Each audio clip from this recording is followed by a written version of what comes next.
I don't know where we got the idea for like what the rules of life are, right? Like, where did we get this idea that you don't have to work?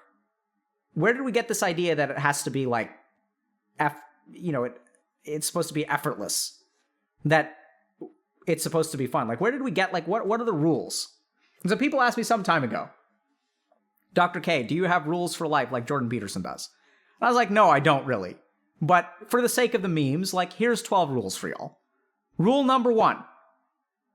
Your spawn point is RNG. Spawn points are not balanced.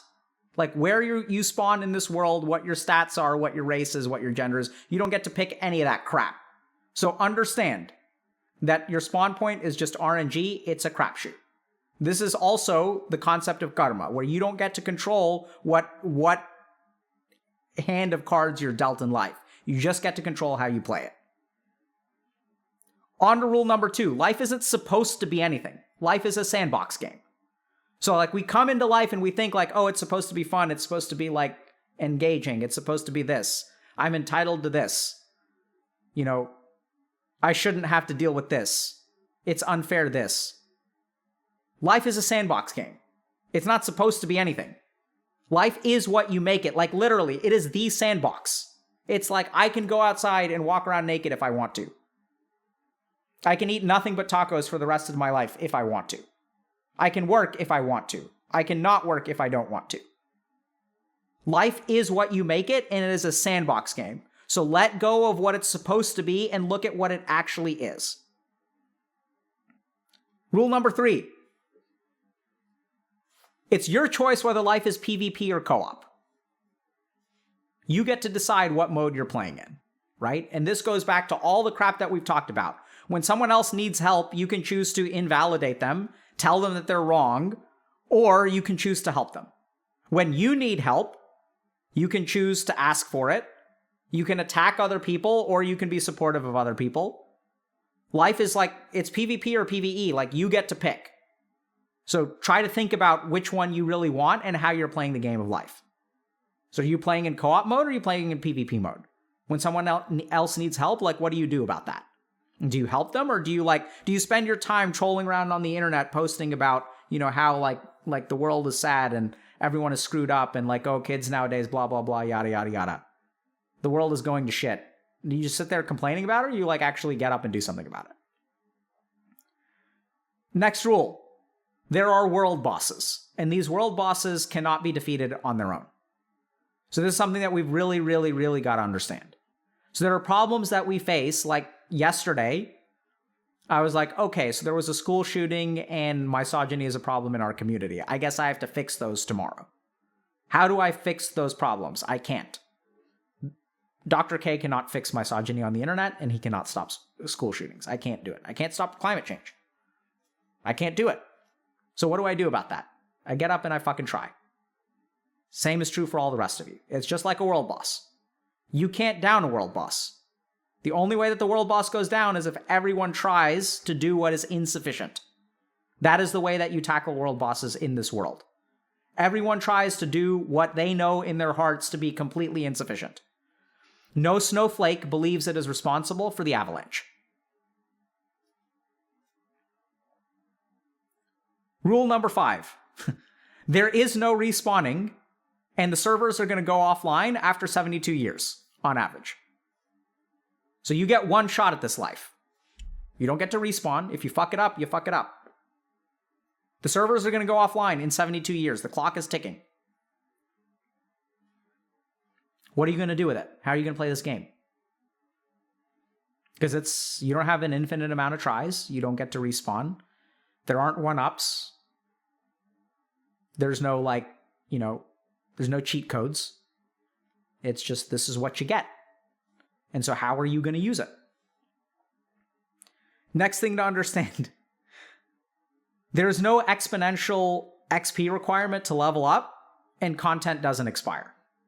So what this means is that it's not like a video game where, like, the amount of time it takes to level up increases as you get higher level. That's not true. The amount of time it takes to learn something is static. The amount of time it takes to become proficient in language is largely static. The amount of time it takes to learn a video game is largely static. You can graduate from college in 4 years. You can start at 16, 26, 36, or 66. 4 years is what it takes to graduate from college. 2 years is what it takes to put your life together.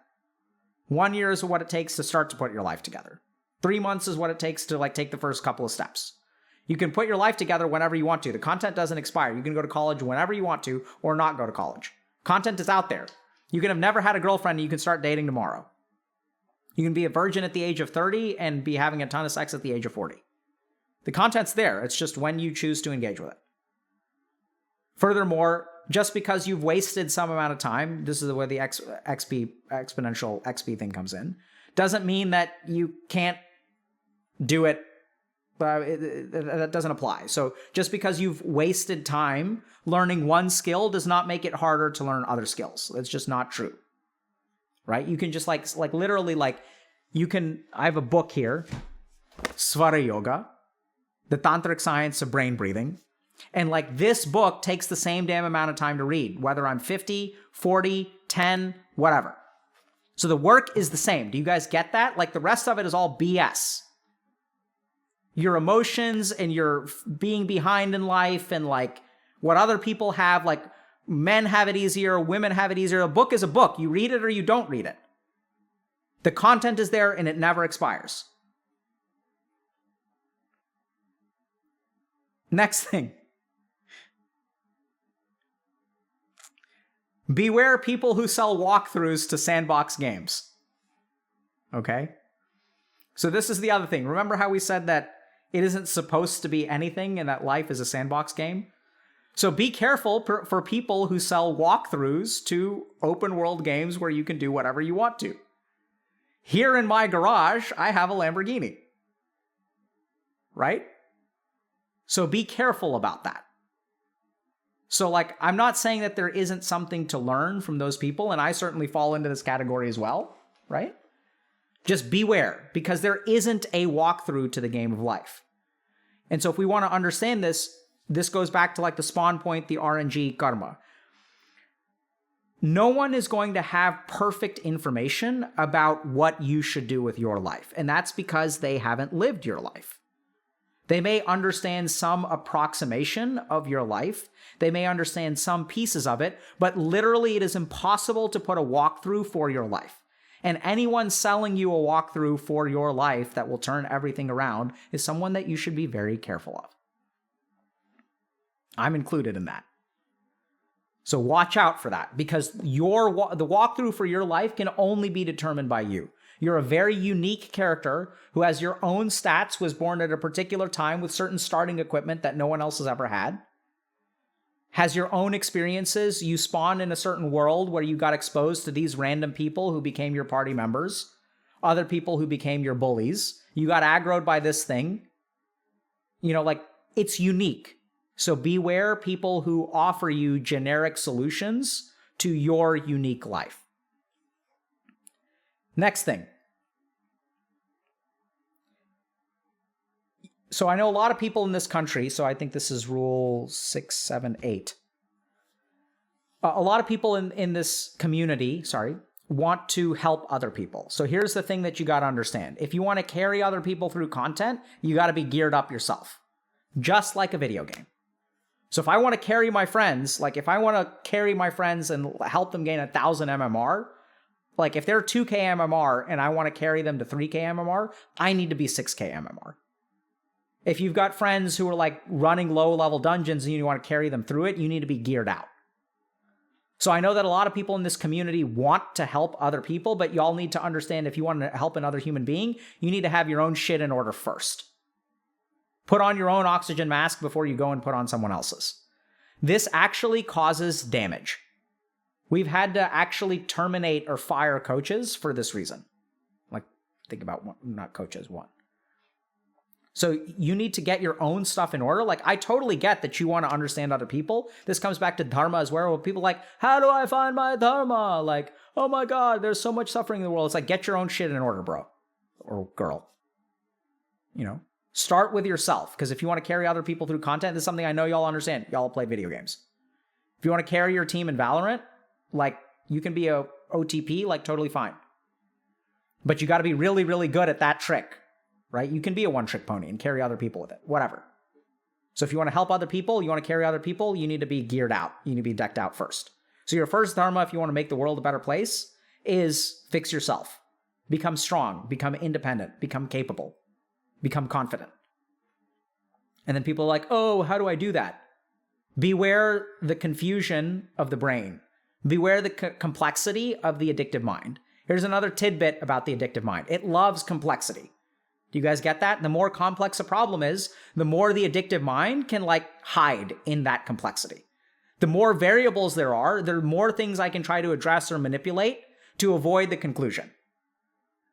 So addictive minds love complexity because then it's like, oh, but what about this? But what about this? But what about this? But what about this? And the more complex the problem, the more paralysis you're allowed.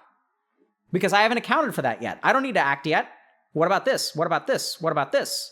Haha, another day has gone by, another week has gone by, another year has gone by, another decade has gone by because I've been thinking, what about this? But what about this? But what about marijuana for anxiety? Beware the complexity of the mind. It is the refuge of the addictive brain.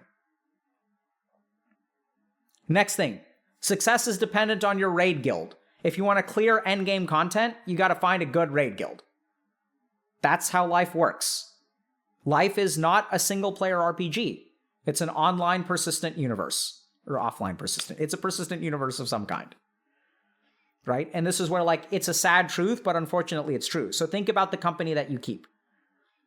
Between the ages of 23 and 27, I had two groups in my life. I had monks and I had gamers. The time that I spent with monks, I did awesome. The time that I spent with gamers, I did nothing. Between the ages of 32 and 36, I was training at Harvard Medical School. That's one hell of a raid guild, let me tell you what, chat. It is like top-notch raid stuff. They know how to clear stuff. And so what you are depends on the raid guild that you're a part of. It's unfortunate, but it's true. So what we've tried to do is create a raid guild that has all spans, right? We try not to discriminate based on how successful you are or how much money you make or whatever. So the truth of the matter is that what bosses you down depend on your raid guild. Okay, so that's rule number 9. So rule number 10. Any build is viable. Don't compare. So this is where a lot of people, this kind of goes back to the people who are offering you a walkthrough. So in the game of life, any build is viable. You can be an author, you can be a doctor, you can be someone who consumes things on the internet, right? So like you can just be someone who just watches YouTube videos and then compiles the best YouTube videos into a 10-minute video every single day. And that can be a job. Any build is viable on the internet. And the more that you get caught up in what other people are doing, the more you're going to like get confused about what your build is. So if you try to mimic a half dozen builds from a half dozen people, then you're going to end up failing. But anything is viable. So a good example of this is if you guys play MOBA. Have y'all ever done this thing where it's like you're playing a game of 5v5, right? So let's Dota, LOL, whatever. And you get crushed by a hero on the enemy team. And you're like, that hero is so OP. You pick that hero in the next game. You're like, I'm going to dump on these shitties. What happens? You get owned. And there's a different hero that's OP. And then you're like, oh, that hero is so fucking OP. I'm going to pick that one. I'm going to crush these noobs. You play that one and you get owned. It's like, stop looking at what other people are playing and start to play your own fucking game. Any build is viable. Just do what you do well. Rule number 11, exploit the meta. So just like video games, life has a meta. We are in a different meta now than we were 50 years ago. There are different problems and different advantages. So for example, we are now in the ADHD meta. What does that mean? It means that 20 years ago, 30 years ago, ADHD was a disadvantage. And it probably is still, on average, a disadvantage today. But we literally have a group of professions for which ADHD seems to be a competitive advantage. So the meta changes over time. You just need to realize what your strengths are, what builds are viable, and play the fucking meta. Because we're trending towards shorter attention spans, so those of you with shorter attention spans are doing way better. For 10 years, I've tried to write a book. I couldn't. My mind is way too Vata. My mind is way too ADHD. I show up on Twitch. Look what happens. Play the meta. What's going on in the meta right now? The biggest change in the meta, there are two or three huge changes. The first is that the barrier to publication is like shrinking to a fraction of what it was. What does that mean? That means that in like 50 years ago, if I wanted to write a book, there's a big gap between the author and the reader. Huge gap. I have to write it. A publisher has to accept it. A publisher has to think that enough people will want to read this book. It has to be marketed properly. Now with this thing called the internet, I can write a book and the 10 people that will read it. So what used to happen in publishing is that you couldn't publish a book unless 100,000 people were going to buy it. And then they'd give the author 10%. Right? So like 100,000 people buy it, you get 10%. Let's assume each book is $1. And then so you make $10,000 off of 100,000 sales. Now with the barrier of publication lower, maybe only 10,000 people will read your book. But if you can find that audience and you can write it and you get $1 per, it's a tenth of the cost of, the other book, or you still charge $10, you can end up with 100K instead of 10K. I don't know if I lost y'all in the math. The point is that the barrier to publication is lower. You have solo people making games like Undertale and Axiom Verge and stuff like that. Right? So you can make video games in a way that you didn't used to. You can make more niche games. You can have more niche Twitch streams. Being a DM apparently is a profession now. Right? So like, exploit the meta. Recognize that the meta is changing. The other big thing that's changing about the meta is entertainment is now the most important field to invest in. I think if my kids want job security, they need to be entertainers of some kind. We're automating everything else. So like what happens? As the amount of automation increases in the world, and we don't need humans anymore, as we get more self-checkout lines, as we get Doc in a Box, which is like a machine at CVS that will soon be prescribing you blood pressure medicine, as we get drone delivery by Amazon,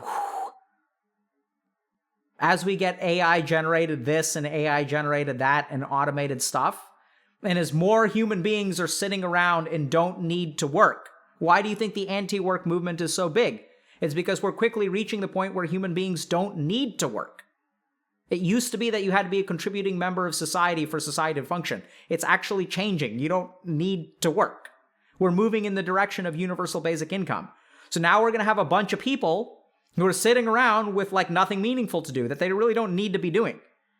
And so old industries are trying to hold on to old standards that are archaic, and then people are unhappy because they don't actually need to be there. So you're going to have a bunch of people with a bunch of time. What are they going to do with their time? They need to be entertained. Why do you think there's such an explosion? I do not think it is a coincidence that automation and the explosion of entertainment goes hand in hand. 30 years ago, how many TV shows were available to watch? Today, how many TV shows are available to watch? Orders of magnitude higher. The amount of entertainment that's being produced is mind-blowing. So exploit the meta. Because the meta is going to change, right? Those of y'all that are GME, crypto, whatever, that ain't going to stick around for a long time. You got to get in on the Bitcoin billionaire train before it pops like the bubble it is, right? You got to get on this. Because the meta is going to change. Your OP strat is going to get patched out, and then you're going to be left with nothing. This meta is trash. It creates such a bad society. It creates a society. Whether you play the society well or not determines whether it's trash or not. Right? And rule number 12. The final boss is you. So, case in point, everyone's talking about problems in the world. We're making them external. So I know it sounds kind of weird. When you play Dark Souls and you're fighting Gwyn, Lord of Cinder, who determines whether you live or die? When I'm fighting against Bowser and Mario, who determines whether I win or lose? When I'm fighting against Sephiroth in FF7, who determines whether you win or lose? So we think that the raid boss is an external thing, but it's not. It's an internal thing. The boss is just the fucking boss. It's not a raid boss. It's not the final boss. It's just another boss. It's just another mob. What's the difference between Gwyn and a skeleton? Nothing. Both of them can kill you. The difference is whether you're good or not. So this is something y'all really have to understand. If you ignore all the other rules, take this one home. And that's the raid boss is you. You're the problem. You're what's holding you back. So time to get good, chat. Get good is absolutely right. And for a meditation for today, this is what we're going to leave you with. Get good. Think about it. Walk. Meditate. What does it mean to get good? What are the things that are holding you back in life? Why the fuck are you smoking pot and watching motivation videos all day? Like, what is really holding you back? Oh, I don't want to. I don't like it. It's boring. I'm not motivated. What is the actionable thing in all of those statements? I. It's not about the skeleton. It's not about Gwyn. It's not about Bowser. It's not about Sephiroth. All y'all have the same problem. I don't want to. It's hard. For me. Other people have it so much easier than me. Me. So you're the final raid boss. Just think about it. Everything that's holding you back in life has nothing to do with anything else. Sure, is the world shit sometimes? Like, absolutely. Don't get me wrong. That can depend on your karma and your spawn and your RNG and things like that. We're not saying that Gwyn doesn't exist out there, right? It's not all skeletons and Goombas. There are Bowsers out there. There are Gwyns out there. There are Sephiroths out there.